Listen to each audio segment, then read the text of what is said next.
So I never really post, but I'm so excited about this order that I just received.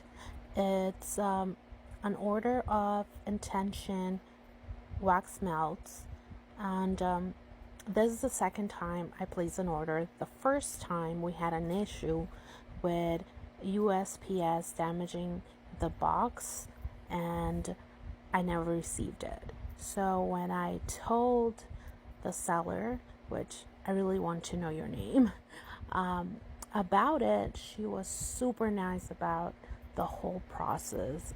She told me that it was sent back to her, that she, will try to make it up for me if I ever decide to order again, which I was definitely planning on buying again from her because I knew it wasn't her fault.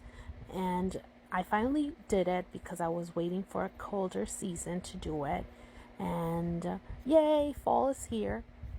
And then she started sending me all this stuff that I did not order. And I'm like, girl, you shouldn't have to send me everything that you have. But I'm still grateful. I'm so grateful with how she handled everything, how nice she was, and how positive she feels.